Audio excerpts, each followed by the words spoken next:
So it's Thursday, it's episode 26. Excellent connection. Live. Matt, Yo, we're live. Evan, Yeah, how's it we're going? live, brother. It's going well, man. It's Thursday night. It's 9 o'clock your time, 8 o'clock my time. We're here for episode, 29 of 28. the InfoSec. What? I put 29 on the... Oh, yeah, you're right. You're always right. Well, I mean, it's my cross to bear, I guess. You know, I mean, somebody's got to be right. It ain't going to be you. That's right. Unfortunate. All right. So we record these podcasts for the listeners. We record these podcasts live on Thursday night. For people that don't have a life, I guess maybe they listen to it on Thursday night. Otherwise, you wait for the podcast to be published, usually on Monday. Sometimes I forget, and, it's Tuesday or something. But you either wait for the recording or you interact with us live here. We'd love for you to interact live. That'd be so much fun. It would be so much fun. We would enjoy ourselves. Can you tell that we always got today? that one guy, the angry intern. He's always cool. Yeah, we've been getting a lot of comments and things. I mean, episode 29, the thing is, we don't, it takes a while to get your shit together when you're doing a podcast, especially when you're doing it homegrown. You don't have a production team. You just sit down, talk with your friend about some security shit. We're separated by like miles and borders with like armies and things. And yeah. You're an American. I'm a Mexican trapped in an American body, basically. Yeah. You're a Mexican. Yeah, Mexican trapped in an American body, right? I mean, I look American, but deep down, I'm 100% Mexican. You're Rastafarian? No, dude, that's like place. Jamaica. That's like over that way, dude. That's not even close to where I'm at right now. All right, so last week, the episode tonight, we're going to talk about this thing, and if you haven't heard about it, there's this guy named Mark Lanterman. I know Mark. Our circles have intersected before. We've never worked directly on projects before, but we've had, we've spoken at the same conferences before. I think we've spoken about, potential partnership between FR Secure and his company, Computer Forensic Services. We're both based out of, Minnesota. So, it's a small world, in this industry when you work on certain things. So you I have definitely my opinions heard about this Mark Lanterman way before I did. Well, it's because I know was him. it like on the local news, or are you just in the know? Or yeah, so it's on the local news, and then I was giving a talk at a CVCISO event remotely, and you opened it up for Q&A, and somebody asked me, "Hey, what's going on with Mark Lanterman?" And I was like, "I don't know what's going on with Mark Lanterman," and she told me, and so I'm like, "Oh shit!" So then you just do some, OSINT, ran across this Sean Harrington. I'll tell you the whole story. And then, we'll share our opinions and everything. But before we do that, last week, in episode 28, we talked about the civil liberties that we've given up as U.S. citizens since 9/11. And, there's no correlation between 9/11 and last week in terms of like time, date. It's not like an anniversary or anything like that. Random. It was just, we were having a conversation in episode 27 and civil liberties came up. And, you and I, how many civil liberties have we given up? So you did a little research, in that week. It's like, holy shit, we've given up a lot. And then Tuesday of this week, I don't know if you knew this, Tuesday this week, there was a House committee hearing, and the hearing title is A Continued Pattern of Government Surveillance of U.S. Citizens. Let me see if I can share my screen here and you can see what I'm seeing. I'm just going to share this whole window. All right. So there's the link right there. You can go to, if you just Google A Continued Pattern of Government Surveillance of U.S. Citizens. Put in the chat for people. But this is a really, really interesting discussion about exactly what we were talking about last week. In this, when we really focused last week, we focused on the NSA. It's kind of their, I mean, I hate to call it abuse, but it is. I mean, you're not breaking the law, but you're not following the intent of the law by any means, right? They're not putting people first. They're putting they're abusing our rights, man. Fourth Amendment. Yeah. Yep. Fourth Amendment clearly it's about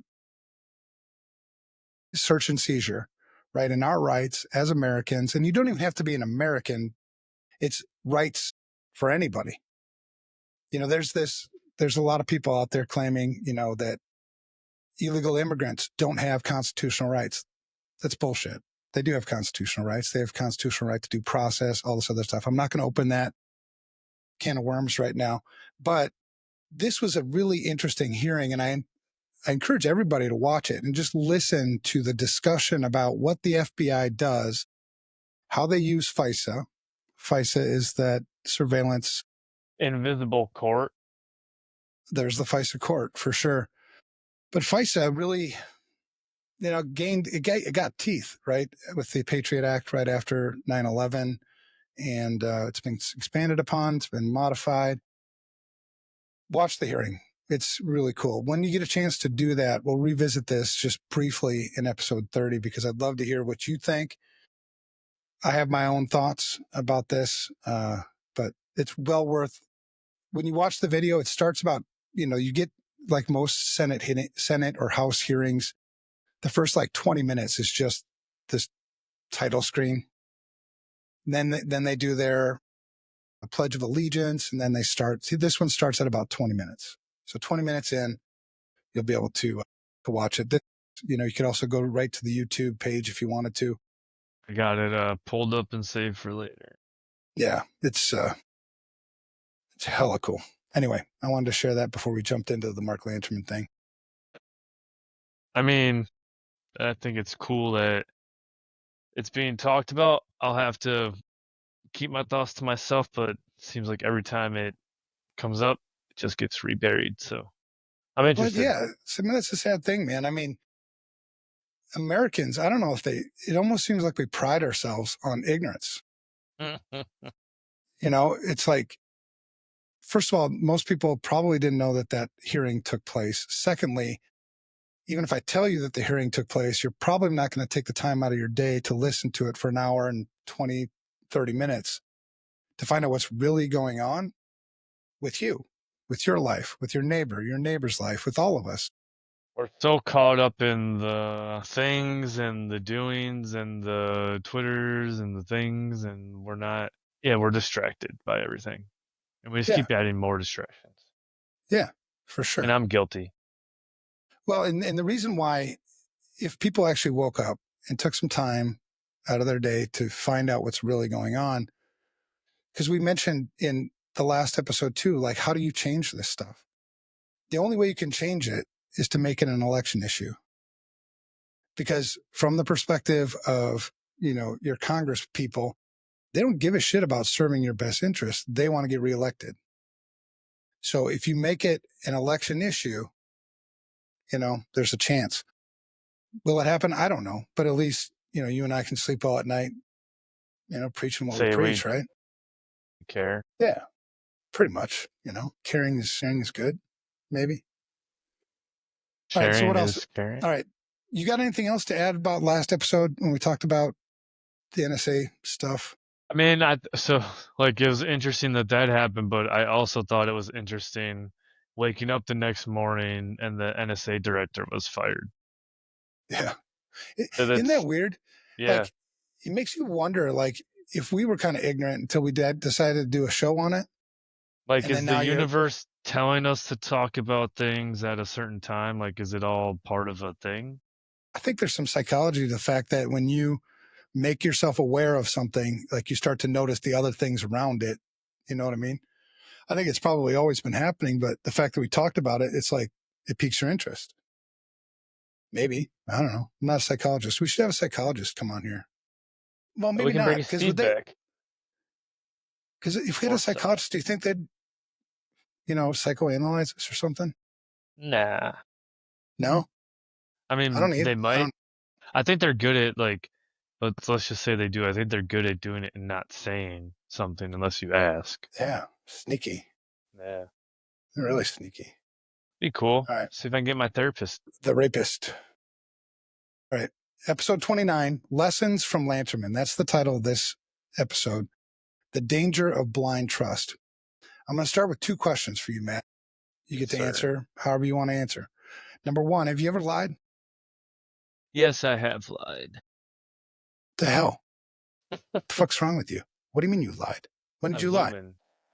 I mean, if we go back to the early days, like No, I I want to know a stole lie that you told like this week. a lie I told this week. I don't think I told one this week. You did. Come on. I mean, I lie to myself a lot. Yeah, that's interesting. So you got lies of commission. I always say this, I remind people all the You time, do. and I do it not And I just never remember. You're like, you always know these and you say it, but I can never remember. So I appreciate you always doing well, thanks, man. Well, and I do it not because I'm better than anybody else or anything. I do it because it's a reminder to myself. The more you say it, because nobody wants to be a hypocrite, right? So if you keep preaching it and you put it out in the public, and then people are like, well, what about that one thing you did, Evan? That was a lie of omission. Bingo, it was, right? I mean, I think when you're going to be, because we all do lie. I mean, I lie, man. I mean, I do my best. I don't want to lie, but there are times when, I don't say something I should have said. So two types of lies. You got the lies of commission. That's a lie that I tell you that's just flat out wrong. I tell you something false. There's lots of motivations for doing that. I want to take advantage of you. I want the job. I want to look cooler than I am. I don't want to admit that maybe I'm not as cool as I thought I was. I mean, who knows, right? There's lots of reasons why people do the lies of commission. The other one is the lie of omission. That's when I don't tell you something that I should have told you. Now, there's the ones that you just didn't know. A true lie of omission is you knew you were supposed to tell, but you didn't. Like, wives are perfect. I mean, me with my wife, it's perfect, right? So, you know, I did this thing and I probably should have told my wife I did this thing, but I didn't tell her because whatever, I didn't want to deal with the consequences. That's a lie of omission. And the reason why I start off that question, have you ever lied, is because that's what we're talking about tonight. We're going to talk about Mark Lanterman.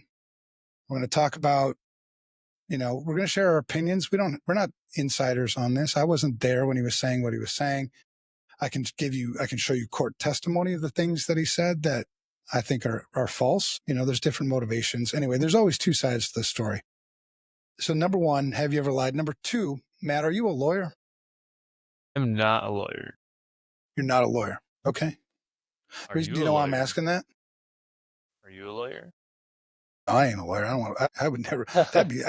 Fuck no. I don't ever want to be a lawyer. You asked that question because we're not giving any sort of legal advice. Bingo. You nailed it. Yeah. We're It's just really having a important, chat. and this is important for us as security people to stay in our lane. Right? It's actually illegal for me to portray myself as a lawyer and give you legal advice. I could go to jail for that. So it's really important that it's going to sound like I know what I'm talking about. At times it's just opinion. It's never illegal to share your opinion on things, but you do need to qualify. And that's why I'm saying it now. You need to qualify that I am not a lawyer. I am not qualified to give you or anybody any legal advice, but I will share my opinion about legal stuff and legal, I guess, advice, right? It's a Our fine line, opinions. but everybody's entitled to a damn opinion. Now, the thing about opinions that I think is really interesting is people that can't defend their opinion with logic typically do one of two things, right? They either change the subject. So what we were arguing about, now we're arguing about something different. They're sneaky when they do that. And the second one is you attack my character. So when you are sharing your opinion with your friends, spouse, coworkers, I like when people share their opinion. I value people's opinions because it's perspective. Perspective provides context. The best decisions you'll ever make come from context. Could change my opinion. Maybe I'm fucked up. Yeah, me too, man. I mean, I'm navigating the same damn world you are, just from a That's different a angle. that's always the hard thing to put into perspective is, you have elders, friends, or like bosses or Did you just call me people and old, like, man? no, I'm just talking about different things. But Eh, when you were saying elder, though, were you thinking about me? think about No, you as a mentor, like, but an old mentor, right? no. I mean, your beard doesn't help, but Is it because I'm fat? no, you can't tell if you're fat. You might have lost weight. I don't know. But how like there's always this thought that like these people above you or in certain roles like know more than you, but to your point, everybody's navigating the same thing and we're all just at different points in time in our navigation. Yeah, I think the best. Yeah, I mean, we talk about like honesty. The best person, to be honest with is yourself. Spend time reflecting. No, I think I know what I'm good at, and I think I know what I'm not good at. You know, you know, you got to be open, to your own limitations. I think a lot, especially in this industry, right? How many times do we see security people just being driven by their ego and their fear of not knowing something, right? I've shared that, one of the most painful, I mean, there's lots of, that's how you get wisdom too, by the way. You get wisdom through experience with pain, experience with pain. Just experience isn't wisdom. It's the painful experience that brings wisdom. Or you can listen and accept somebody else's wisdom. The old people like me that Matt was referring to earlier. I'm the old guy. Yeah. So, all right. So that wisdom shit. So yeah. And that painful one that I always think about whenever people think about wisdom is the time when I was at that damn board meeting, and the CEO asks me as I'm delivering an information security risk assessment. This is very, very early days on FR Secure. And he asked me in front of everybody, the whole board, Evan, is this going to make us any money? I don't know. Is that what I was supposed to tell you? I thought I was here to give you but it was so insightful to what they're thinking, what Right. business people are thinking. The language of business is money. The language of business isn't security. So I need to be prepared the next time so I don't feel so damn uncomfortable with an answer to that question. Will it make us more money? And I've given, advice on that before. All right. Anyway, let's get to the Lanterman shit. I'm going to share my screen again just to show you kind of where we're starting. So we're starting with this blog post. So I published this earlier today, whipped it up as fast as I could because I realized that I hadn't planned for today's episode, which is probably a reason why we don't have as many listeners as we could if It's I had my exactly shit how we together. want it to be. We got, Yeah, it's how you get it. plans. So lessons from Lanterman, danger of blind trust. Pro little thing. Do you ever wonder where I get these like cartoons? You told me that there's some AI that you like for that, right? Yeah, I really like it. And they're not paying us for me to mention their name, but it's ideogram.ai. I love it, man. I create so many. You basically just type in what scene you want and what you want, whatever. And it gives you like 4 things that it creates, and you can pick the one you want. You can modify it. It's pretty inexpensive, and it creates, cool graphics like that. So I'd been talking since the Lanterman thing sort of broke. So it was brought up in that a CVCISO meeting, and then I went and did some research. I saw that it was announced on the news. It was on all the local news channels in Minnesota. And the reason why is because Mark Lanterman is a forensics expert. He's been referenced. He's very well known in the legal community because he's been on a lot of cases. He's done a lot of talks.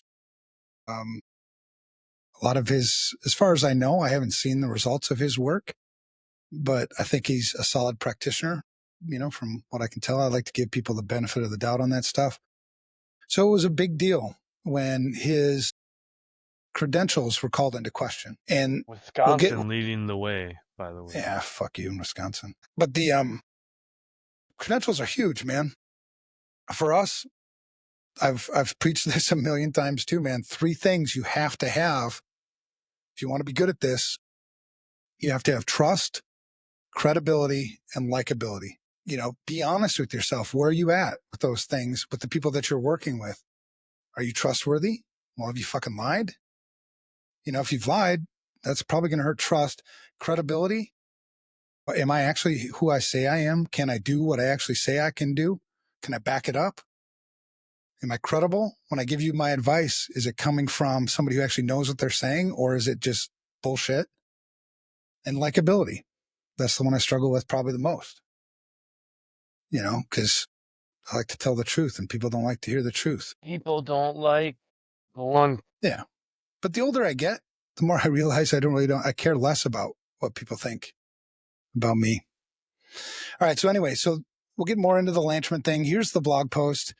So I'd gone through and I did some research. I'd come across, Sean Harrington. Sean Harrington's an attorney. He's also involved with forensics. He's out of Wisconsin. He's not legally licensed to practice law in the state of Minnesota, but that's not really relevant. But he's been way up not Brian Krebs. He's been way up Mark Lanterman's ass for a year or more, 2 maybe, for whatever reason. Right. So, and we'll get into that some more too, but that's what kind of spurred a lot of this stuff on. So Mark did a whole bunch of work. Mark Lanterman did a whole bunch of work for Hennepin County. Hennepin County is the largest county in the state of Minnesota. So the Hennepin County Attorney's Office issued a press release that they're no longer going to be using Mark Lanterman as an expert forensic witness, and gave a reason why. Because his credentials are being called into question. That then led to, subsequently an FBI investigation. So now the FBI is involved. Now the FBI the FBI is involved in criminal matters. So I should tell you something. So we're going from civil stuff and just reputational things to now when you get law enforcement, like the FBI involved, now you're talking criminal, maybe. It's like leveled up. It's leveled up for sure. And then, we talked about it a little bit and we said, well, we're going to do this podcast, episode 29. We'll talk about this. We'll talk about this Mark Lanterman guy and what we know. And then somebody sends me a message. One of my friends sends me a message of Brian Krebs, something that he's written about the same thing, right? So now you've elevated it. Before it was just a local story. This is a local Krebs is writing Minneapolis about it. one. And yeah, yeah. So this is posts. Krebs says, cyber forensic expert in 2,000 plus cases faces FBI probe. I don't like Brian Krebs personally. He and I go back. He probably doesn't even remember who I am, but I used to write this thing called the Breach blog back in 2004, 2005. And so I would write about breaches because it was back then you didn't have breaches like all the damn time. You would get a breach letter, you'd read it. And what I would do on the Breach blog is I would break down the breach and then tell people things in the letter that are bullshit. But just because it said that the laptop was password protected, What let does me that tell you what mean? that really means. Right. It's not encrypted. So I was doing that while Brian Krebs back then was working, I think, with the Washington Post or some news organization. I don't know if he was fired or if he left, but he went from there to here. So he and I would exchange notes on breaches way back then. The one thing I do know about Brian Krebs is he's a damn good investigator. In my opinion, he's kind of a head case and a snake, but he knows what the hell he's doing. He's damn good at investigations. So what he usually writes is pretty, it's usually pretty solid. So, as you read this, and this is, a great article to read more about Mark Lanterman. This is, his LinkedIn post. It goes on about, his background. It's definitely, a good read. So that's what brings us kind of to here, to talk about Mark Lanterman, to talk about what I think he did, why I think he's sticking with this story, and, what the consequences I think are going to be for him. So, Matt, did you do any research on Mark Lanterman since we talked about it? I watched, there was a news article I found or a news broadcast from Minnesota that I watched. I read that, looked into that a little bit. Read the Krebs article yesterday or today. Did a little bit of searching. I didn't look at his social media and stuff, but I feel like I'm pretty up to speed with the timeline from a high Yeah. level. Yeah. Yeah. Well, when I saw the Krebs thing, I was like, oh shit. I mean, you know what it reminds me of? It reminds me of when I was a kid. I was an only child. My dad was very strict, and my father, I would lie, and my dad probably knew I was lying, but he would give me more rope, to hang myself. And I just had this in my mind. The lie that I told myself was that if I stuck with the lie and I just stuck to my story, they're never actually going to find out the real truth. And so and what you actually end up doing is you end up digging yourself deeper and deeper and deeper and deeper. The truth it does You always eventually come out, start to believe it too, though. Like you can right? get that far. Yeah. And then the truth does come out, and the consequences are typically like many times worse than if I would have just come clean at the beginning. This reminds me of that because when you look at, I'm convinced that he lied. There's just too much circumstantial evidence to say otherwise. And so he's been lying then for a long time. And every The challenge, he just 90s. keeps perpetuating the lie, and it keeps getting deeper and deeper. What started out as, if you would have, it was a Perkins Coie case where the attorney specifically was drilling into Lanterman's past, and it was a great line of questioning, all in court, all public. And uh, he just kept digging and digging. If you would have just come clean right there, he might still be, at Hennepin County, working for Hennepin County. He might still be in control of his company. He's stepped down at Computer Forensic Services. His He's no longer, son forced him to step down. right. Wouldn't have an FBI investigation, so it went from like this case. If you just would have cleaned up there, it wouldn't have gone and affected your business. It wouldn't have gone into the public news. It wouldn't have then gone into the national news. It wouldn't have been an FBI case. It's like, you're digging, man. You just keep digging. When are you going to stop? Because I don't know. It's like Was it worth it? it's like because what I'm seeing is or thinking, he like is this portraying this computer forensics expert, and he feels like he's covered up that whole forensic piece so you can't find it. But Right. it's there. Like it always is. Like in part of the story that I saw, he ended up going back to the school, and he like checked out his transcript and then never returned it. So that's why no No, one that wasn't can. that wasn't school. That was a job. Oh yeah, the That job was history. That's right. Yeah. There is no Yeah. transcript. That's a problem. So in his bio, and they call it whatever, the CV, something. It's Latin. Why do Your why do work lawyers do that history. shit? Why can't you just, like, it's 2025. Like, let's just speak English. English. Yeah, curriculum vitae or resume. I don't know. We'll just call it CV. So in his CV, which is common, right? I've worked on legal cases, and they want to know your background, right? If they're going to put you in court, it's usually adversarial, right? There's one side and another side, this side against that side. Now, if I'm going to attack that side, right, I'm going to look for all your weaknesses on what I can attack, where I can break things down. And so if you're bringing in an expert witness, I want to You tear that got apart. Sean Harrington is in the chat actually. Sean Harrington's in the chat. I don't know if it's the Sean The Harrington, real but Sean Harrington. I don't know. his We're going name to need to is. see his CV, I think. And then we're going to have to validate the damn CV, I guess. Yeah, that's the internet, right?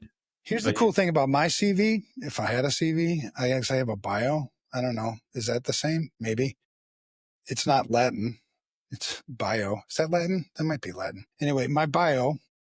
so Yeah, I have a bio. sorry. So I Sean don't. says that if he would have confessed earlier, he would have been admitting to committing perjury for 20 Okay, but either commit to it now or keep digging or and be found. FBI. Yeah. I mean, it's a lie is a lie and it doesn't go away.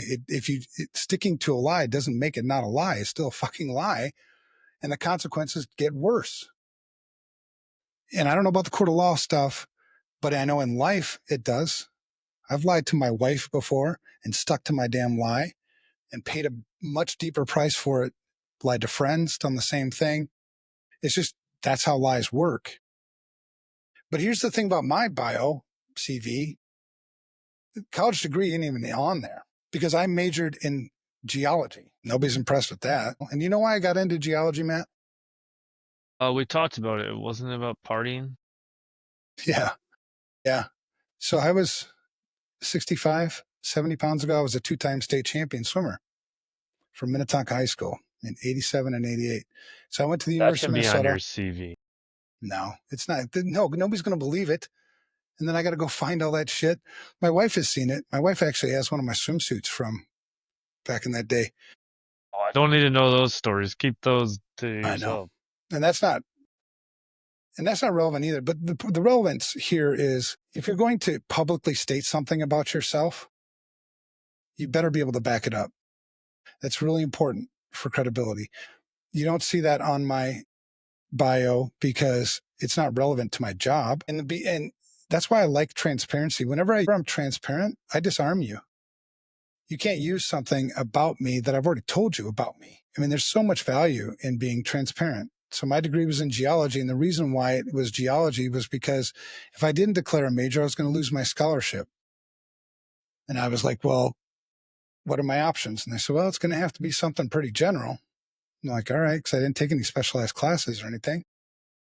And so my advisor gave me a list of majors, and I went back to my buddies and I'm like, hey, help me pick one. And one of them said, I got a friend who's in geology. You know what they do on their field studies? No, what do they do, man? He's like, Turtle they Rock? dig rocks all day and they party all night. They drink all night. I'm like, geology it is. So it's not something to be proud of. It's probably not something that's going to make you look good in a court of law, I assume. Anyway, so I've been most of the cases that I worked on never actually went to trial. You know, I mean, it was like you just do about. I don't even know what the lawyers do with it. You do your work and you give them things. You give them your opinions. They take it and they do what they do with it. They don't have to tell me what they do with it. They just do what they do with it. So do you find it interesting that he claims to have been in so many trials when you've mostly seen them not go to trial? Well, he works at a different place, man. I mean, I don't know. I don't know enough to call BS on that or not. I mean, I'd have to do research on it. I honestly don't have the time really. Um, he worked at criminal cases. I mean, the criminal cases I worked on were typically related to theft of intellectual property, trade secrets, or trade secrets, as far as I understand. Again, not a lawyer, but what I heard the lawyers say is that if you don't protect it like it's a trade secret, you can't claim it's a trade secret. Seems logical to me. And these were Chinese. In both of those cases, it was Chinese nationals that worked for some high tech company organization. I won't give you details. And then they just, you go through everything and then, lawyers are asking you questions about what your interpretation is of what you saw, in your opinion, Evan, would this be what you see in other places is protection, adequate protection of, trade secrets, stuff like that. I mean, it was the last thing I want to do is tell a lawyer how to do their job. They know what they're looking for. They know the case that they're building. I just play my role and move on to the next thing. It also keeps me out of trouble. I don't want to get in trouble. I have had enough trouble in my life. So anyway, Mark Lanterman claimed, I mean, as far as I understand from what I've read, publicly and what Sean Harrington has put, on LinkedIn and other places is he claimed that he had a bachelor's degree and a master's degree in computer science from this college called Uppsala College in New Jersey. And I don't know, something like 83 to 89, something like that. And that's one, for all intents and purposes, it seems as though that's a lie because nobody can find any evidence whatsoever that he actually attended there. There's no transcripts. Uppsala, I think, went belly up. They went bankrupt after like 100 years or something like that. But usually when that happens, when a school, it's not like they just destroy all your records, right? They transfer them to some other There's school. record retention requirements. Right. So, they were transferred allegedly to one or more other schools. The lawyers went to the other schools and looked for the records there. There is no record. There's no transcript. There's no record that he graduated. There's nothing in any of the graduation, like, when you do a graduation ceremony, there's like a list of people that are graduating. There's nothing there. He was questioned on, did you have any friends? Can anybody else Said he corroborate didn't that you were hang there? out. Yeah, it says, well, I Said he wasn't hung very out at social his and I have limited grandma's house or resources. something. Yeah. But then in that Perkins Coie testimony or whatever, they asked, well, who are your grandparents? He wouldn't share. Where did they live? He wouldn't share. Now, put yourself in this situation. I'm thinking myself like, okay, I have this college degree and nobody's believing me. I'd be like, I'd give you everything you can to help me find that damn thing so I don't have to deal with this anymore. Right, just get me out of here. In fact, I don't understand the logic in trying to be sort of defensive about it and to be obstructionist. It doesn't make any sense, right? I mean, the circumstantial evidence sort of really seems to point to the fact that you don't have this thing. You never had this thing. And I think Sean Harrington found out something else about, there was a record at the University of Minnesota that he had attended something there in 1986. Like one Something semester, like I that. think. Yeah. Yeah. So 83 to 89, you're out in Uppsala College in New Jersey. What are you doing here in 86 for this semester? I don't know. Things don't seem to add up to me. And when you're dealing, and I think Lanterman is dealt with criminal cases, like the burden of proof on a criminal case, right, is proof beyond a reasonable doubt. Well, there's some flippant doubt in the witness testimony for sure. I don't know what effect that has on the case. That's not for me to interpret, but that's one of the problems. Because me as just a security guy, listeners who are just security people who lie on their resume, you may think, well, that's not that big a deal. Maybe it's not. But what happens if you find yourself in a place like a court of law where lawyers use a bunch of big words and long books and shit to prove their point and you can't stand on it? You don't know where you're going to end up, man. Mr. Harrington here says Is he this tested. really Sean Harrington? Because if he is, he should get in I don't know. contact with us because I'd love to have his discussion about this. I'd love He's to hear it. he's talking about the stuff. I mean, I don't know. Maybe we should have him on next week, and He hasn't because acknowledged he is a us lawyer. calling him by that, but he's bringing up stuff about the stuff. So I wanted to point out, like you were talking about this in the metadata. in the New Jersey case, he said he doesn't have the diplomas because he didn't pay the fees. That's what he claims. Or that's not even what he claims. That's one of the explanations that the registrar of this other school gave them as a possible reason for it. Okay, but there's got to be some record somewhere. Right. I mean, think about this, man. Do you have a college degree? I do. It's on the wall.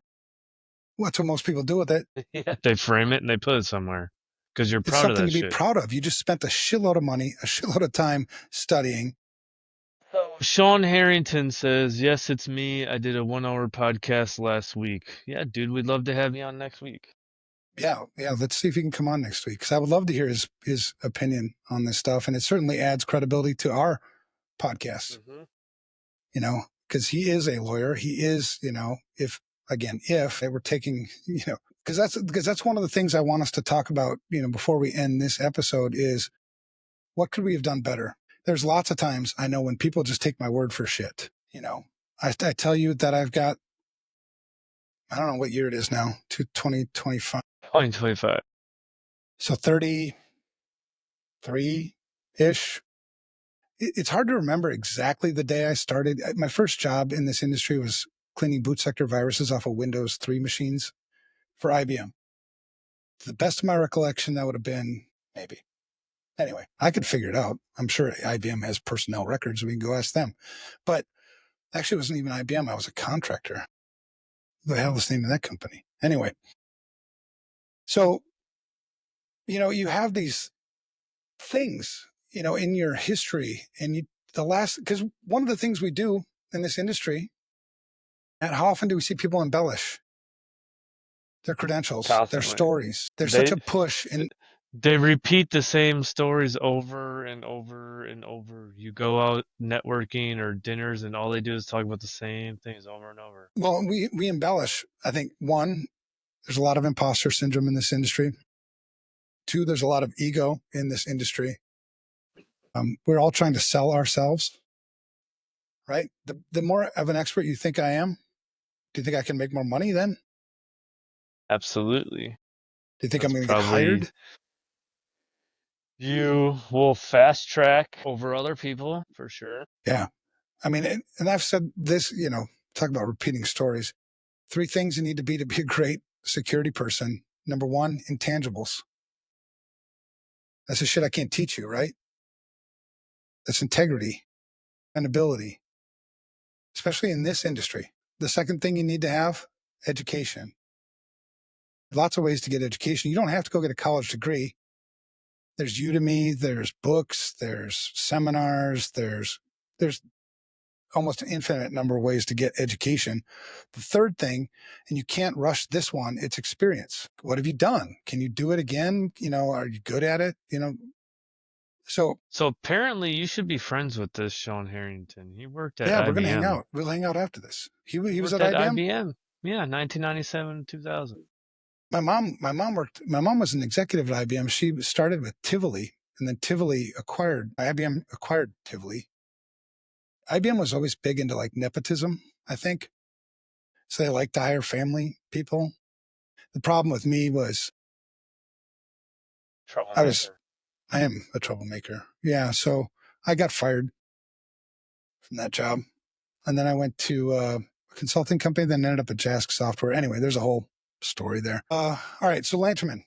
So do you think this damages our image as an industry I hope right not.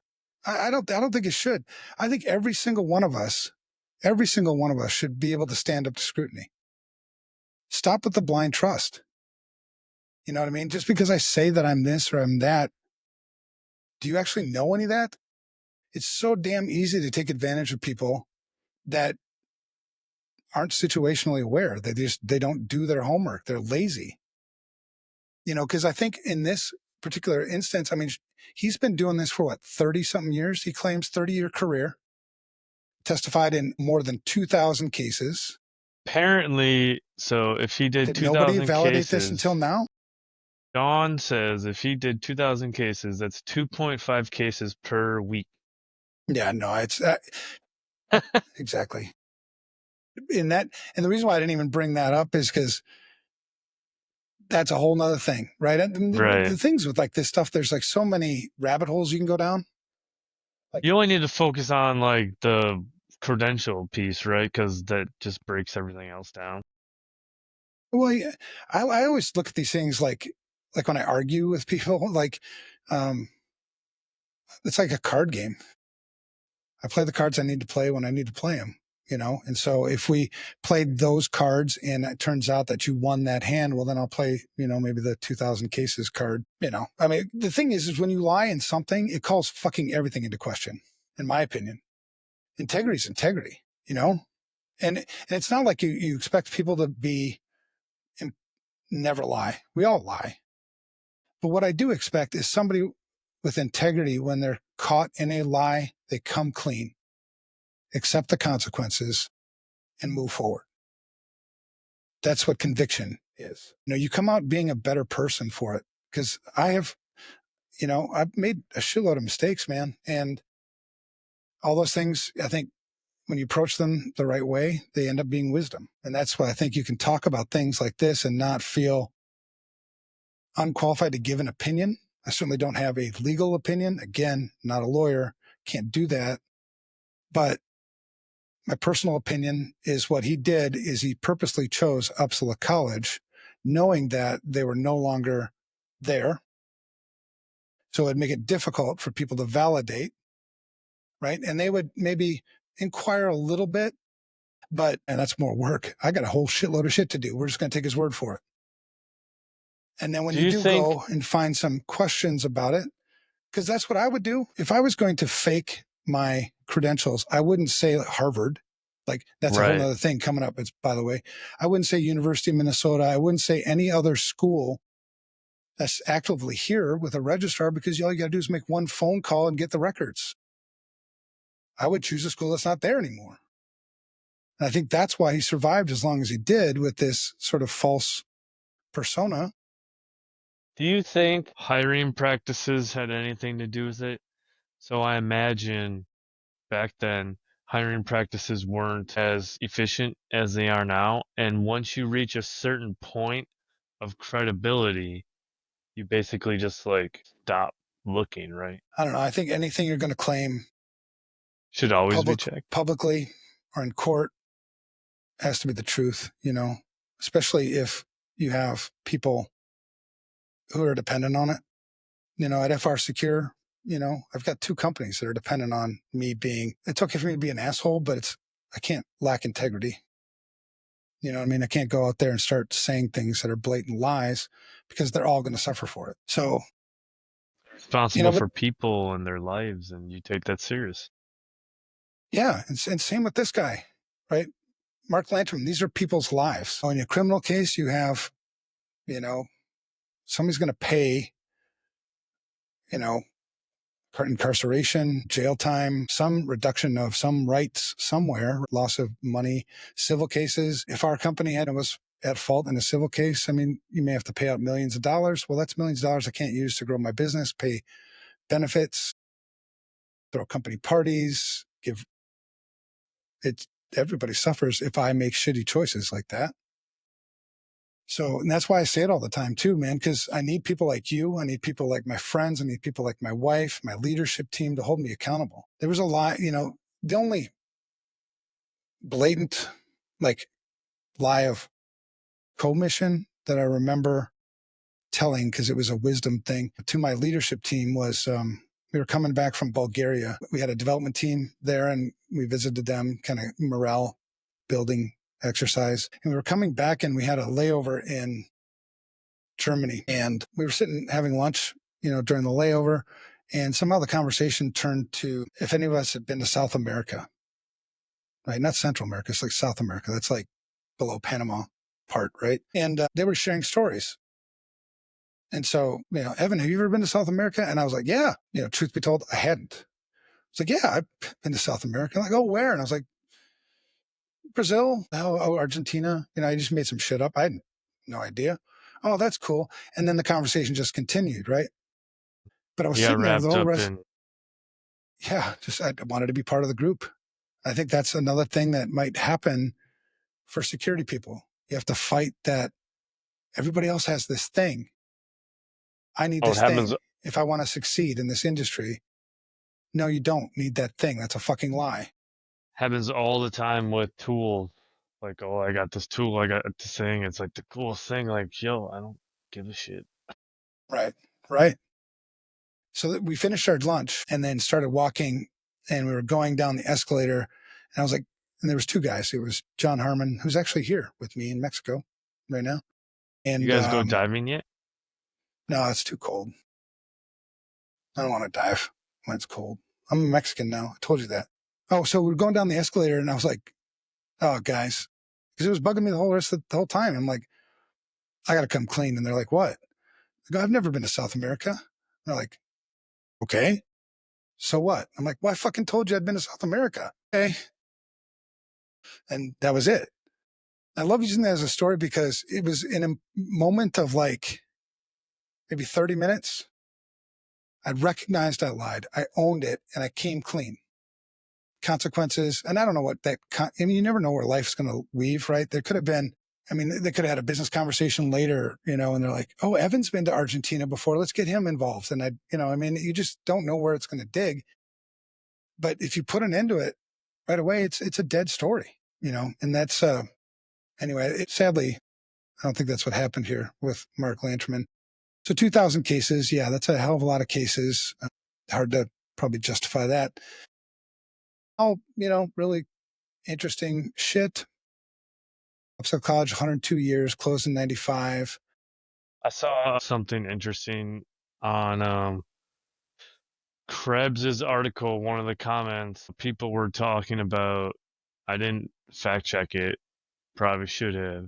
But they're talking about how he's claiming he was part of the Biden laptop investigation. Yeah, maybe. I don't know. I mean, that's the thing, right? You can claim anything. Just look at your life, though, Matt. Do we not like all struggle from time to time with being relevant, with being important? Yeah. So sometimes I think this stuff can just get away from people. I want you to like me. I find my value in what people think of me. And if you think I'm this super awesome expert who's taught thousands of judges across the world on forensic shit and I've got all this education, I did my postgraduate studies, quote unquote, at Harvard. Well, that's not really what he did. I mean, you could really loosely define graduate studies to include like you watched a video, you like studied it.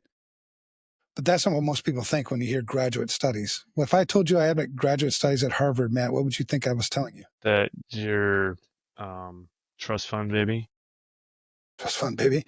But would it not seem like I am borrowing from Harvard's credibility that I have Yes, actually, it's a prestigious school. yeah. And he took like some 8-week online class that I would never classify as postgraduate studies. So I'm trying to convince Mr. Harrington here to join us next week because he is saying that we're missing the real story. What's the What real we're story? Yeah, I think he's typing it right now because there's like a colon. Well, But hopefully he's a he fast said, typer.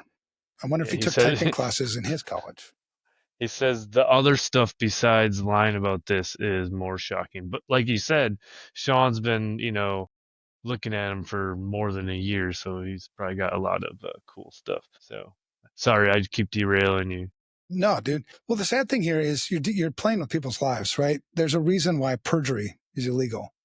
There's a reason why saying something in court under oath that's not true is illegal, right? Because people suffer for it. Legal cases are sometimes won or lost based on what people say in court. Oh, And so all this these, is you got more? You got some yes. fascinating. Is this breaking news? Should we get like Dan Rather? Do you know Dan We Rather? should we should put a banner on the thing. Breaking news. So Meet this Dan I had Rather. not read, and this I did not hear. So it sounds like he was taking some of this threat intel, and he was blackmailing Yeah, I've read victims some of that too. Yep. to get their business. That's downright Those are some horrible. more rabbit holes. Yeah, I did read some of the stuff because I think Sean had posted that, made some of that available, and you could find some of that stuff just through OSINT. We're holding your data for ransom. Really, pay my fees, or I'm going to threaten to release this to public auction or to collections and public auction, whatever. Yeah, that's some nasty shit. Now I've been in business at FR Secure. What year is it? Again, 2025. 2025. So I started in 2008. So I guess that's 17 years. Yet, man, I am old. All right. So 2017, I don't know. I'm guessing, right? Don't hold me to this number. 1,500, 2,000 clients, maybe 130 employees, something like that. We have never, actually, most people pay us. Our collection, I mean, our receivables are awesome. They've always been awesome. That's a whole nother thing. But if somebody didn't pay us, I mean, I would never hold your data for ransom to get you to pay me. And there's other ways you can go about that. You can negotiate. You can like, all right, the cost was too much, right? Ideally, I mean, I can't imagine going into a project and not outlining the cost up front. Like when I was on the Target case, they were negotiating how much to pay me. I said, well, what's your rate? And so I said, I think it was Stephen Gaskins. I can't remember. That's public though. You can go find it. Target Special Litigation Committee. They asked me how much I want to get paid. And I said, how much are you getting paid? They said $450 an hour. I go, that's my rate then. Yeah. So then, okay, it's negotiated. So then I just need to justify the number of hours I worked. And then it's like, you're going to pay me. It's not a big deal. I don't understand how That's you not never just want to surprise a customer with a bill. That's stupid. that's not just like lying is one thing, but ethical, human like violation, that's just a whole yeah Well, that's the growth. thing. I mean, in our industry, one of the things that makes FR Secure, I think, is successful as it is our reputation. I may, and I don't really represent the company nearly as much as I used to, right? I mean, we've grown the company. There's an executive leadership team. They don't need me anymore. I was just the founder guy, and they still give me money, which is cool. But so it's but still, I mean, it's the reputation that's so important. With reputation, like a justifiable reputation, you can justify, is that the right word? Validate, whatever. That reputation, it does allow you to charge more money. You can be more selective on your clients. We have lots of clients. I mean, our close rate on most of our work is like 40%. And of the ones that don't close with us, usually it's because we're too expensive. Anyway, that's the value in doing this the right way. This other shit, I'm speechless about doing that shit. I don't understand. Do you expect to get more clients when you treat them like that? Do you expect repeat business from them on stuff like that? And it seems like the legal community is pretty tightly. I mean, they talk to each other, right? I don't know. Yeah, that's crazy. So on the other thing, we've got the college degrees in question. We've got, the claims of 2,000 cases, this other stuff in question. We've got the postgraduate studies at Harvard in question, which I just see it here. It was Harvard X, which is like, it's an online cybersecurity class, 8 weeks. I mean, that's probably not, I've never done it, but I can't imagine It it's could much be more, good. It could but not it's be not good. I don't know. postgraduate studies.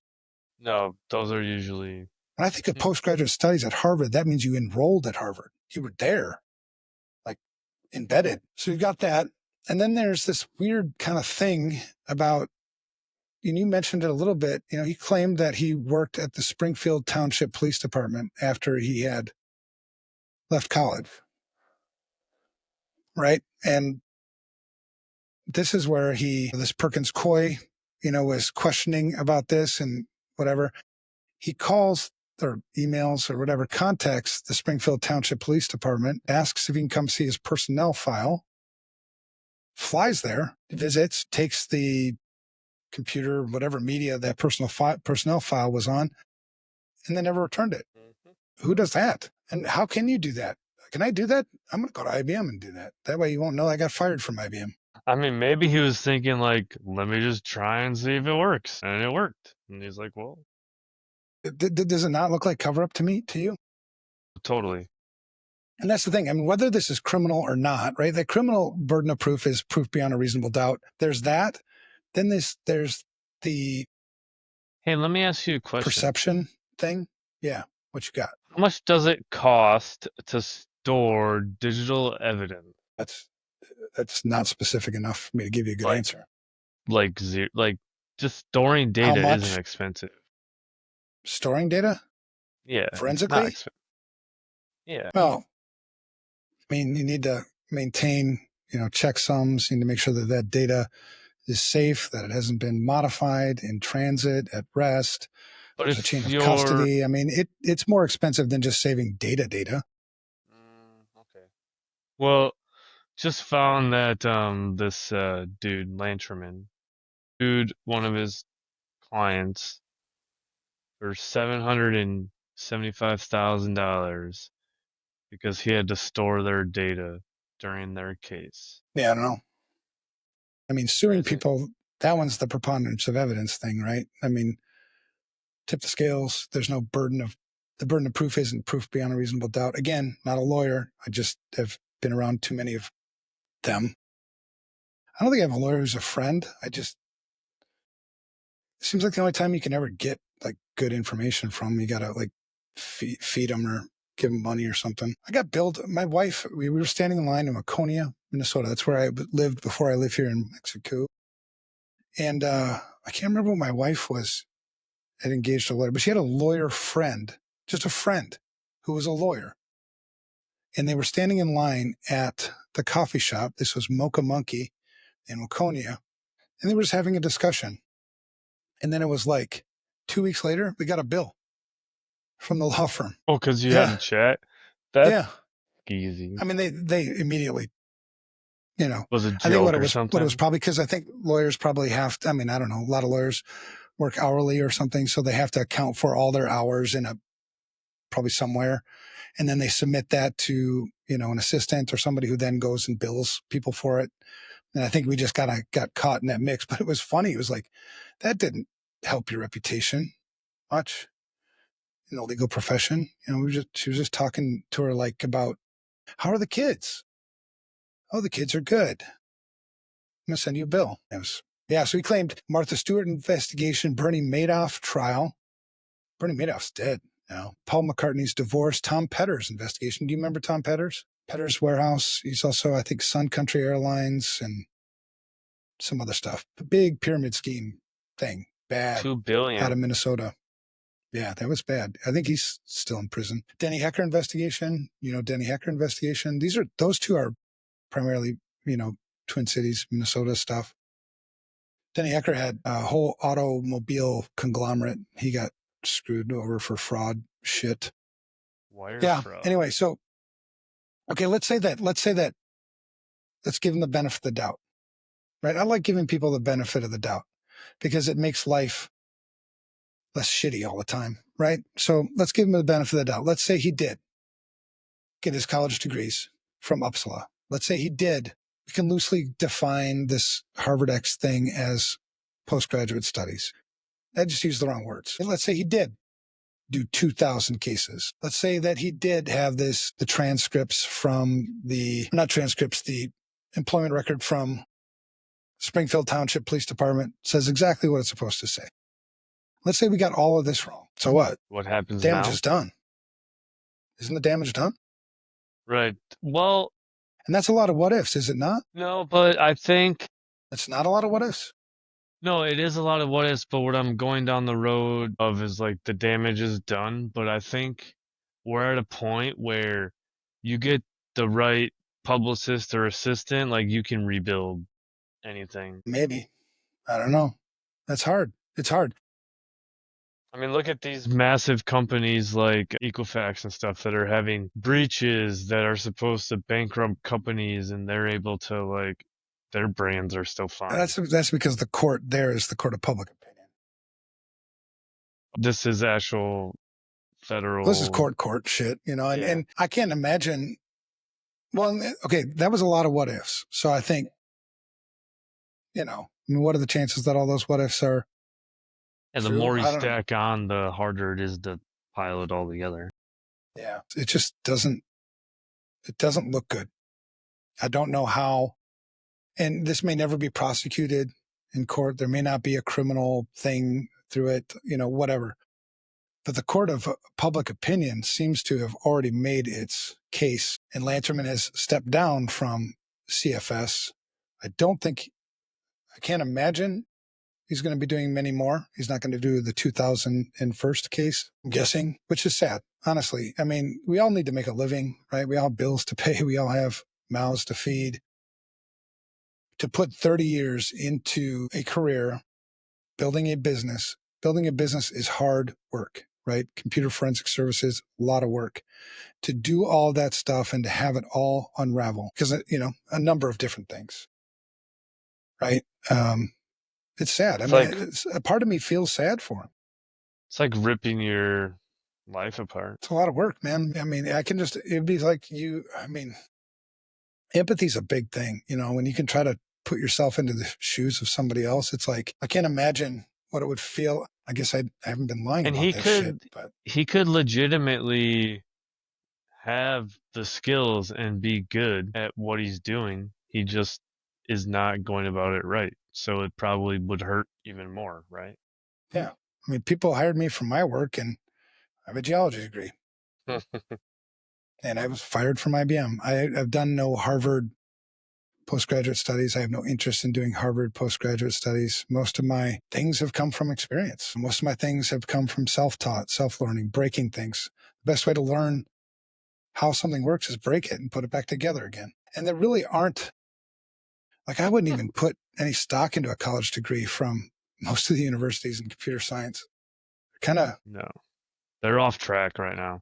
there's some that are, I think, fairly good, but there are many that are just like, you just wasted a shitload of money on that. So anyway, so let's Sean talk says about, he should invest in a dentist because he thinks he's going to get prosecuted and BOP doesn't fix teeth. well, he thinks Lanterman's going to be prosecuted. Yeah. And he should get dental work now. We'll keep an eye on it, for sure. I've been to jail. Yay. Something to be proud of. But that'd be another thing. And the legal stuff that I've done, they've asked me these questions. You know what I mean? And you tell them the truth. Have you been to jail? Yes, I have. For what? I was a big drinker for a number of years, and I stopped drinking in 2001. You'll see 2022. Yeah, you'll see drinking things like DWIs and, shit like that. Again, the power of transparency is now it's disarmed. You can't use it against me. You know what I mean? Because I told you all these things, and if you decide to not do things with me because of that, so be it. We can go our separate ways. But for you to come back later and say, you never told me that you did da-da-da-da-da, I did, So let's talk about what we can do. All right. I mean, we can rip on other people all day long. That's easy to do. I mean, shit, just go on social media. It's what you find all the damn time. What am I going to do? What are you going to do? What are the listeners going to do so that we don't fall for the same trap, that we don't end up in the same place? Because there's a lot of pressure, especially in this industry. I've talked to a lot of people that are trying to get jobs in this industry or switching jobs. The job we had an episode, 5-6 episodes where we talked about how the labor market in cybersecurity is a shit show. Again, opinion, and that's because really good people that I think are really good at their jobs are having trouble finding the job. So what happens, when you apply for a job, you're selling yourself, aren't you? I create an ad, which is my resume. This is my ad, advertising my skills, advertising how great of a product I am for your company, for you to get value from me. So the better my ad looks, the better the chances are that you're going to buy. Right? And you have to get over that hurdle of the gatekeeper bullshit and blah, blah, blah. And then you're going to talk to people. And then you're going to have this interview and you're going to have to sell yourself there too. I can do this. I can do that. I've been here. I've been there. This is how I provide value to your company. This is why it's a no-brainer for you to hire me. And then you get the job. You don't think there's like what's the word? Help me out, Matt. Say again your last. Over. I don't remember what the hell I was saying. Like when I'm, words, where are you? When I'm not a tendency, not an urge, but I have to sell myself to you. So there's like a desire, maybe, sort of. expectation. Anyway. But it would be really easy for me to, embellish a few things, wouldn't it? Exacerbate. I don't know. I'm done with that word now. I gave up. I'm sorry. I'm trying to read Mr. Harrington's. Yeah, I mean, it's like we're not having a conversation anymore, Matt. I thought maybe you and I could do this show together. All right, I'm focused. No, it's good that you're paying attention to Sean Harrington too, because he has a very valid perspective. I think that's very worthy of consideration. He not wanting to commit to talking to us. So that's fine. That's his prerogative. He doesn't have to do that. Yep. We will always doubt. We will always question whether or not he's actually Sean Harrington. Then, I mean, that's kind of what comes with it, right? All right. So, is there a temptation? That was the word. Temptation. Is there a temptation for me to embellish my resume, my background, to try to get a job, especially if I've been unemployed for a year and I'm frustrated as shit? I've sent out 1,000 resumes in the last year and nobody's hiring me. Do you think there's a temptation to embellish? I mean, that's not what happened here. I'm not saying that. Right. But as I'm trying to We're just talking about growing real and yeah. Yep. Yeah, I'm talking to like we can't do that. It's better for you to never work in this industry than it is for you to embellish and say things that aren't true and get a job in this industry, is what I'm saying. I think social media even makes it easier now because you have influencers and everyone's trying to get the followers and the one-uppers and the things, and I think that contributes to brain alteration, thought processing, and it can send you into that space without you wanting to be there, and then you're just in it. Well, I mean, because anytime you embellish, you're pushing the boundaries of the truth. How hard is it for you to cross over that boundary? What are you smiling about, man? I can't even see your damn face anymore on the I'm screen. gonna move over here. All right, I'm having a chat with him. Well, it's fine. Okay. Have a chat, get all personal, and seek a date later. Oh my god. Yeah, I mean, I was wondering why you weren't married. I don't see any women. Now we know, right? I'm I'm not saying I distracted know. very I'm just saying I was easily. wondering. Yeah, no, I love you, man. You know that. Not that kind of love. The straight brotherly sort of love. Yeah, Thing with the things. yeah. So, I also would think it's easier when you're early on in your career when you can't like I don't know, maybe. Like if you're trying to break in as they say, you want to try and like it's always make yourself sound better than you are. But if you are credentialed and you are running into those problems, I could see wanting to help me. well, I see a lot of people do it. I mean, I see a lot of people claim that they've done this, they've done that. And maybe you have, maybe you haven't, but it sure seems like it's embellishment. When I talk to you about some of the things in person about, your career, I mean, there's so much value in the 30 some odd years, 35 years. You get comfortable in your own skin, right? And I think if you're trying to get a job in this industry and you can't get a job in this industry, instead of embellishing, which again, you're pushing the boundary of lie. You're Character thing. compromising your integrity. Rather than do that, why don't you find the things that people desire in the product you're trying to sell and go get those things, right? If you need, if they're asking for practical hands-on experience with XYZ technology, well, then go get some practical experience with XYZ technology. Think out of the box, market yourself, start a GitHub, repository and put your projects there to demonstrate the things that you can do for people. At the end of the day, that's what most people are wanting to hire is, do you provide value to my company versus the cost for the value, right? I like to take the people part out of this as much as you can, where you've got a product and you've got a consumer. The company that, is hiring talent is the consumer. You're the product.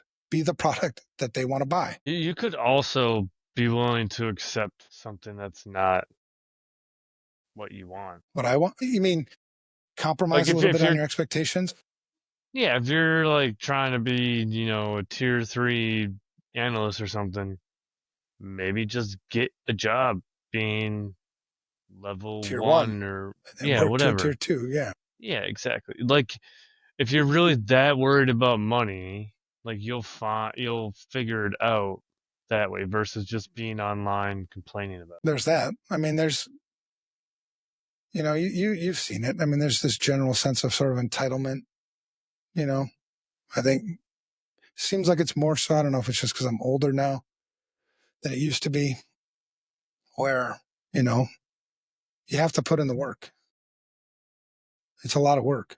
You know what I mean? I don't, I don't work as hard as I used to, but there were, 20 of those 30 some odd years where my wife says that I worked at an average of 108 hours a week. That was a lot of work.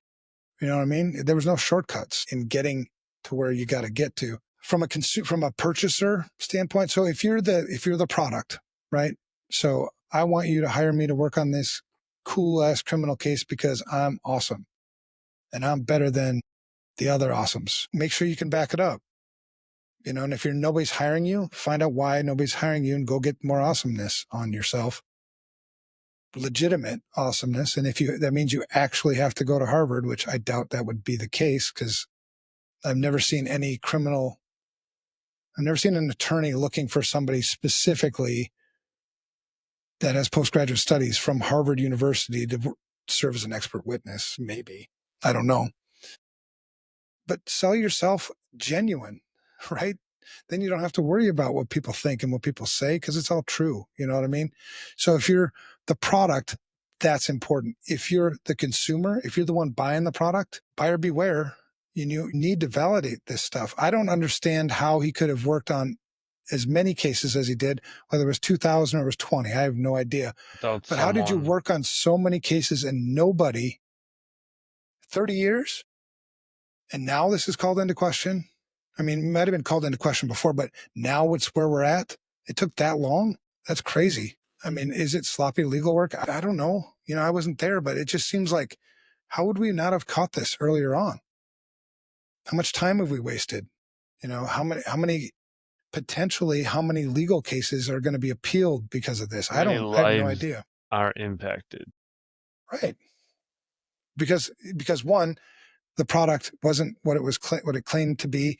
So the product itself was faulty, but also the consumer has to have some liability in this, I would think. Why didn't you validate this shit, especially in legal stuff? I mean, if you're just a consultant and you're consulting on cybersecurity advice, and you're a junior kind of, consultant and you're portraying yourself as a junior consultant, at least that's a different animal. I mean, that's the thing in our industry. In information security, people suffer when we get shit wrong. They suffer. Whether you misspend information security dollars on controls that don't actually work, that aren't your most significant risk, or you weren't watching the front door and there was a breach that you should have prevented, people suffer for all this shit. We talked about that, I think a couple of weeks ago when we talked about accountability. So stop worshiping credentials. And we're starting the CISSP mentor program next week-ish, 2 weeks. I don't know what date it is. In 2 weeks. Today's the 10th. And there's a slide that I put together because I do the introduction piece. There's a big slide, or a big red banner that says the CISSP is a fantastic accomplishment, right? You should be proud of that. But all that it means is that you're a CISSP. It does not mean you're good at this. It just doesn't. It means that at one point in time, you had enough knowledge to pass an exam. It also means that you had 5 years, allegedly, validated experience in 25% of the material, 2 of the 8 domains. It doesn't make you an expert. You're not gonna be an expert Choose on a part, everything. maybe to be an expert. Yeah. So what the buyers need to do, stop worshiping credentials. Stop being impressed by shit. Can they do what I need them to do? Whatever that is. Don't go cert chasing like we talked about. Yeah. Ask harder questions. Challenge. The best way, I've shared with you my own social engineering Take him out experience, as and pretext. take me out of my pretext. If I am falsely claiming to be somebody that I'm not, and the same thing works if you're on a phone call and somebody's trying to scam you out of money, you run into a social engineer on the street, keep asking questions. Eventually they run out of the pretext, and then you got it. So keep asking questions. Anybody who's truly an expert doesn't mind answering questions. We all love talking about the shit that we're experts about. Keep asking me questions. I'll stay up till 3:00 in the morning and talk to you about shit that I'm good at. True story. Yeah, thank you. See, So ask harder questions. If you're on the buying side, keep asking harder questions. What are you going to offend them? Oh my God. If you are trying to buy a product, absolutely, I would say smack them with questions like, I do not Yeah. see enough of this. And I'm expensive, man. I told you about the target rate. That was 2013, $450 an hour. It ain't cheap. You better be spending that money wisely. So ask harder questions. Normalize pushback. Normalize it. Yeah, you shouldn't Push feel back. bad. You shouldn't feel bad about asking questions. If they get defensive about the pushback, That says something especially about what like you're proving asking. your expertise. Well, there is a time when it's like, all right, now you're wasting my time. I mean, that's enough pushback. Just make a decision. If you want to move on, move on. I'm not desperate for this. You're probably not desperate for this, but that's different than like, you know, just getting defensive, like deflecting a lot. And I told you the two things that people like to do when they can't defend their point, they change the subject or they attack my character. So be on the lookout for those things. When you're doing the pushback, don't let them change the subject. I was talking about this. Answer this. It's a yes, no question. People like to play politics. You ask them a yes, no question, and they give you this long thing. You never answered my fucking question. So normalize pushback, hold people accountable. Super important. You know what I mean? If you're supposed to do this, flip and do this. In this industry, if you invest in it, and the only way to invest in it is to be a person or a team or a company with integrity, if you invest in it, this honest way of doing business, it pays dividends. I mean, like way more than it would have paid the other way. And then us as cybersecurity professionals, we need to clean this up. We need to clean up our industry. We need to make it comfortable for people to be people in this industry. You don't have to be some, super bullshit, really hacker, whatever you think you need to be whatever you need to be. Just be your damn self. You need to make it comfortable Aggressive. for people to be themselves. We posture so much in this industry. It drives me crazy. You did that? Well, I did this. No shit. I hacked this. I hacked that.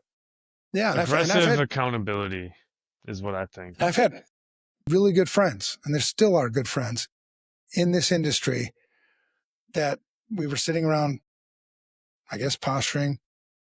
And then you're like, that's bullshit. Like, what do you mean that's bullshit? And they're like, what do you mean that's bullshit? You didn't do that. Well, sort of. That's not what you said, man. I mean, you got to call the bullshit when you call the bullshit, because the thing about posturing, not only does it reinforce I think, lack of integrity at times, it also makes people feel intimidated. Really good people that want to get into this industry don't want to be part of this industry because, well, they're all So like, and so. yeah, it's intimidating, So and so's a isolating. Twitter influencer, and they did the thing. What am I ever gonna be able to do? Who gives a shit? I Just do mean, you. I didn't get into this industry for the number of followers. I didn't get into this industry for keynote speeches. I got in this industry to protect people. I got in this industry to serve people. I got into this industry to do things the right way. If you're in this industry for another reason, maybe you want to be in another industry. We're not here to be safe. We're here to lead. And sometimes you have to be aggressive and call people out. Called bullshit, man. I mean, seriously. Even if it's me, for anybody who does respect me, I suppose a lot of people do, whatever. If you hear me say bullshit, call my bullshit. I Try to beg you to. call Evan on his bullshit. You're gonna end up walking 10 miles with him. What was it? No, 6 that was miles? fun. We 7 had a good miles? time. That was It fun. was sketchy as shit, but it was fun. It was a lot of fun. We did it together. Yeah. I didn't yeah, that was good. I didn't believe you, but I learned real quick. Well, and use the same things that I just mentioned with me. They work. If you hear me claim something that's just not true, share it with me. And the reason why I really appreciate that is we have blind spots. I don't see the world from your perspective. The only way I'm going to see that is if you share it with me, and it's just going to make me better. Right. So call the bullshit if there's bullshit. So anyway, the Lanterman story, obviously it ain't over. I don't know where it's going to end up, but there's lots of lessons here, I think, for all of us, which is the important thing. I can't control the courts. I can't control what happens or doesn't happen to Mark Lanterman or any of the people that are around that. But what I can control is how I process it, how I use it to better my career, better my life, and how the people that depend on me, how they can benefit from it from this too. That's how I look at this story. Matt, what do you think? I preach a lot, but you were busy texting with your friends. No, I think everything you said is spot on, especially the call to action. We have to keep ourselves accountable.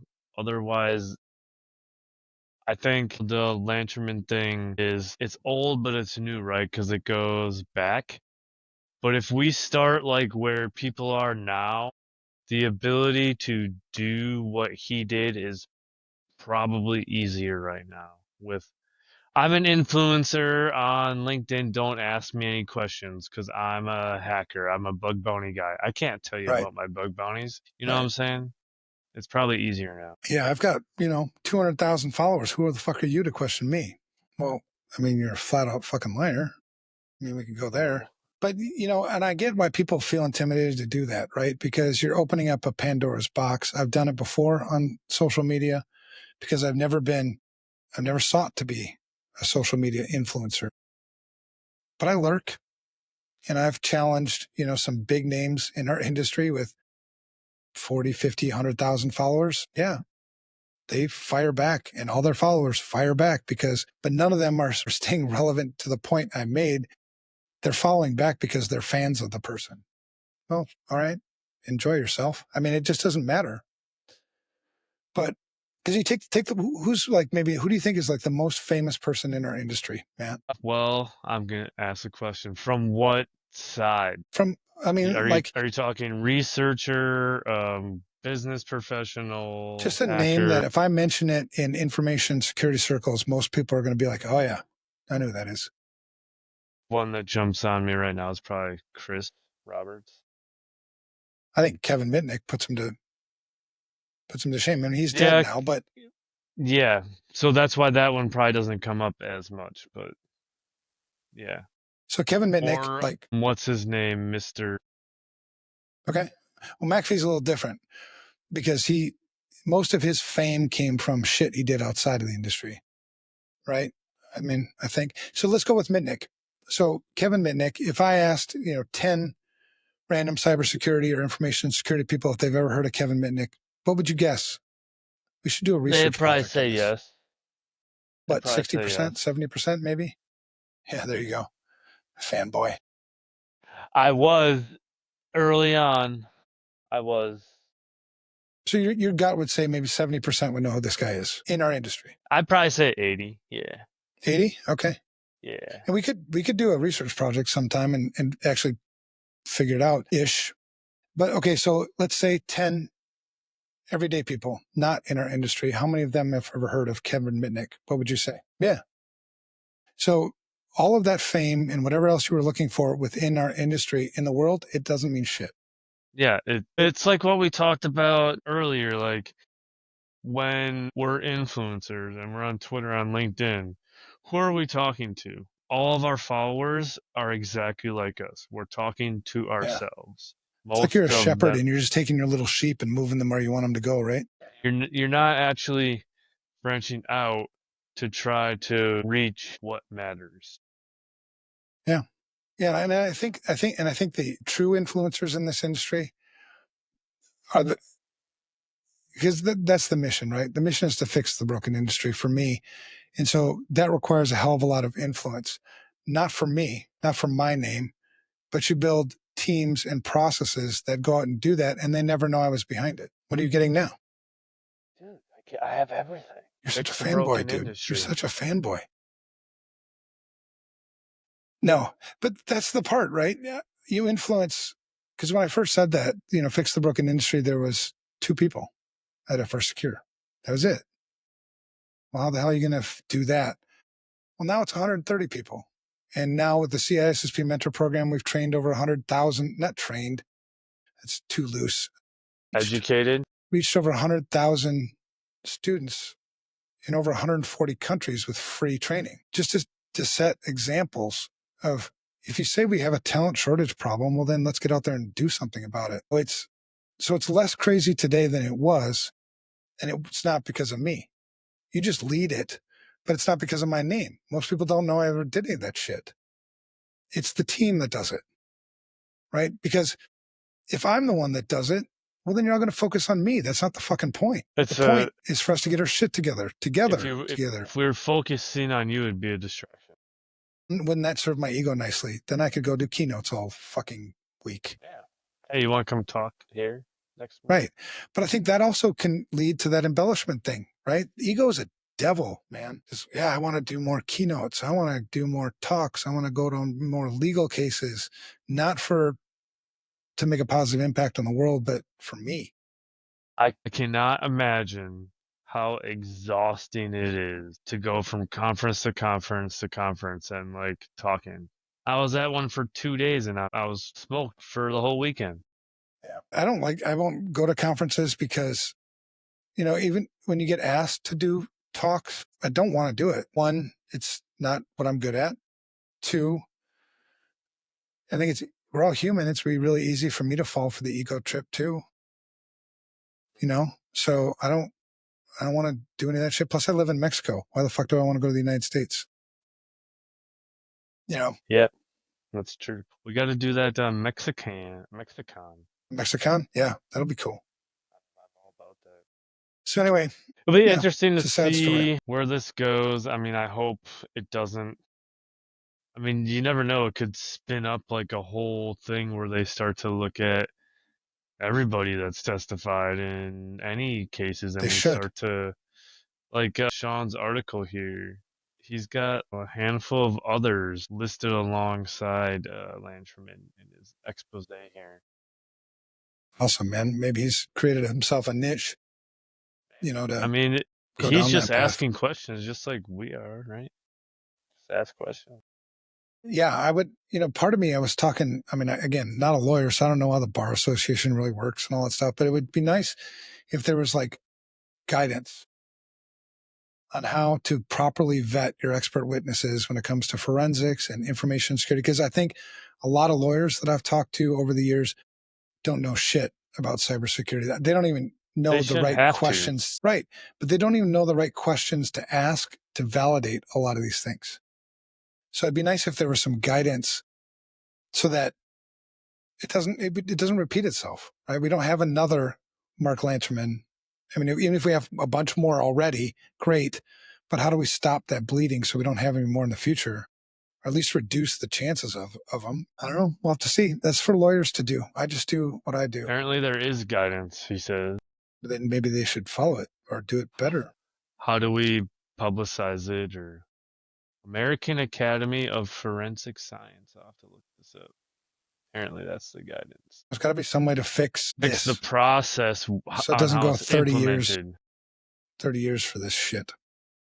What a waste of time I and mean, money. it's Lawyers are cheap. other people. It's all the other people. Like, if someone is in jail They because should do a Netflix documentary on this. that'd be pretty cool. Fuck yeah, man. I'd watch that. I don't watch TV. You could probably get. My wife could tell me about it. There's probably all kinds of people that want that ego boost to be interviewed for that. Well, I Sign could me wear a up. bow tie. I'll wear a bow tie. Hey, Bow tie tomorrow and a little hat. I have to get going because tomorrow I got a taxi picking me up at 3:30 in the morning, Holy shit. taking me to the airport. 6. I don't know what time boarding time is, but wife knows that. We're going on a vacation, so we got a whole bunch of people staying in our house that are going to watch the house for us and watch the dogs. We're going Tampa to Grand Cayman Europe? no, that's later. Costa Rica, Panama, and back. So the episode I'll be doing it from the cruise ship if I can figure out how to make the tech work. All right. Sounds That's great. it. Good episode.